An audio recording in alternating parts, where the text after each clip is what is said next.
Hello আমার প্রিয় ছাত্রছাত্রী বন্ধুরা, আমি তোমাদের অমিতাভ স্যার। সবাইকে আমার ইউটিউব চ্যানেলে স্বাগত জানাচ্ছি। আজকে আমি যে ব্যাপারটা নিয়ে আলোচনা করব সেটা তোমাদের আগের দিনের যে আলোচনা হয়েছিল তার ঠিক পরের থেকে। আগের দিন আমি মেন 20টা কোশ্চেন আলোচনা করে দিয়েছিলাম, তার আনসার সহ। আজকে আমি আরও কয়েকটা আলোচনা করব। তাহলে শুরু করা যাক। প্রথম আমরা যেটা থেকে শুরু করছি সেটা হচ্ছে, ধরো আন্ত্রিক রসের উৎসেচক নিয়ে আগের দিন আমি বলেছিলাম। আজকে আমি পার্টিকুলারলি বলছি কয়েকটা জিনিস, যেমন ল্যাকটেজ। এটা কিসের ওপর কাজ করে? ল্যাকটেজ এই নামটা শুনেই বুঝতে পারছো এটা একটা এনজাইম বা উৎসেচক, যেটা কাজ করবে কার ওপর? ল্যাকটোজের ওপর। ল্যাকটোজ মানে দুগ্ধ শর্করা, অর্থাৎ দুধের মধ্যে যে শর্করা থাকে সেই ল্যাকটোজ, তার ওপর কাজ করে ল্যাকটেজ। নেক্সট হচ্ছে সুক্রেজ কার ওপর কাজ করে? সুক্রেজ অবশ্যই কাজ করবে ইক্ষু শর্করা বা সুক্রোজের ওপর। অর্থাৎ আমরা যেটা চিনি খাই C12H22O11, তার ওপর খুব ভালো কাজ করবে এই সুক্রেজ। এটা একটা এনজাইম, এজ নামটা শুনেই বুঝতে পারছো। নেক্সট হচ্ছে আন্ত্রিক রসের প্রোটিন ভঙ্গক উৎসেচকের নাম কি? তোমরা আন্ত্রিক রসের কথা সবাই জানো, ইরিপসিন বলে একটা বিশেষ টাইপের এনজাইম এর মধ্যে থাকে, যেটা প্রোটিন ভঙ্গক হিসেবে কাজ করে। সেই জন্য এটার উত্তর হবে ইরিপসিন। নেক্সট, ইরিপসিন এটা কোন টাইপের খাদ্যের ওপর কাজ করে? এটা অবশ্যই প্রোটিনের উপর কাজ করে, মেনলি প্রোটিনের যেগুলো লোয়ার পেপটাইড হয় সেই লোয়ার পেপটাইডের ওপর এটা কাজ করে। ঠিক আছে। নেক্সট হচ্ছে আন্ত্রিক রসের ফ্যাট ভঙ্গক উৎসেচকটার নাম কি? ফ্যাট ভঙ্গক উৎসেচক আমি আগের দিনও পড়াতে গিয়ে তোমাদের বলেছিলাম যে লাইপেজ এই উৎসেচকটা সব ক্ষেত্রেই ফ্যাটকে ভাঙতে প্রধান ভূমিকা নেয়।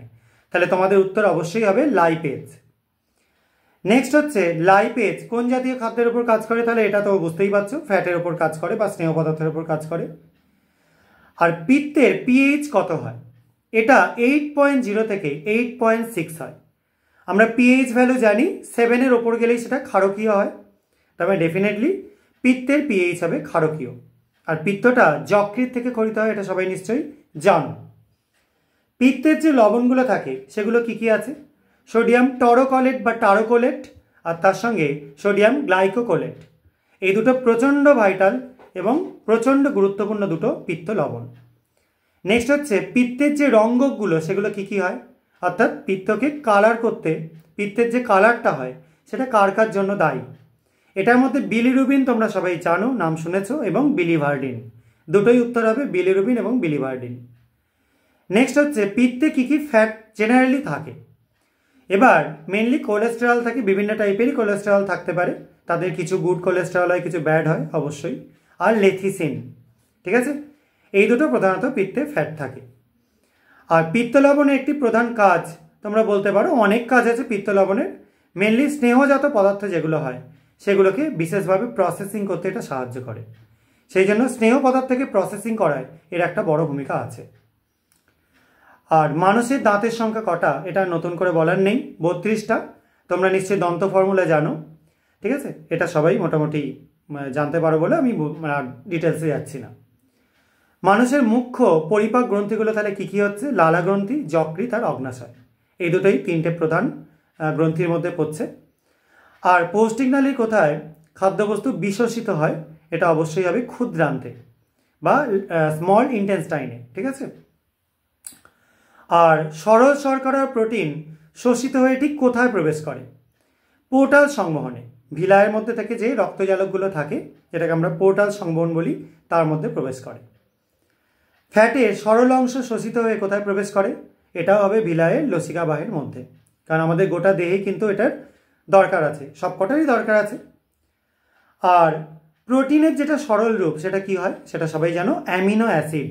এটা অবশ্যই জানা খুব দরকার। আর ফ্যাটের সরল রূপ হচ্ছে ফ্যাটি অ্যাসিড আর গ্লিসারল। কারণ ফ্যাট হচ্ছে ফ্যাটি অ্যাসিড আর গ্লিসারলের একটা এস্টার।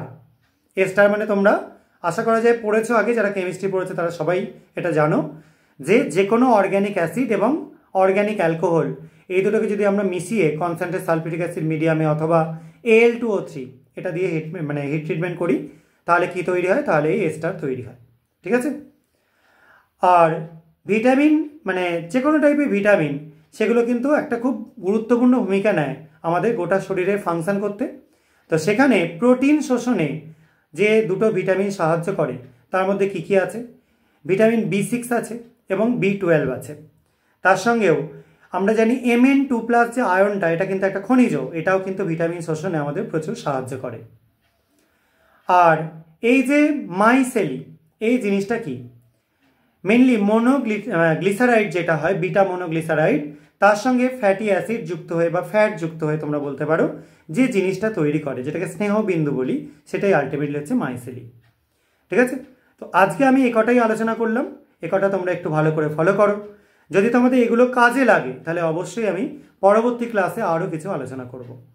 আর তোমাদের এইসব ব্যাপারে কোনো কনফিউশন থাকলে অবশ্যই তোমরা আমার যে কমেন্ট সেকশন আছে সেখানে তোমরা জানাতে পারো। আর যদি ভিডিওগুলো ভালো লাগে তাহলে চ্যানেলটা সাবস্ক্রাইব করো, ভিডিওগুলো লাইক ও শেয়ার করো। আজকের মতো এটুকুনি। সবাই খুব ভালো থাকবে, সাবধানে থাকবে। বাই।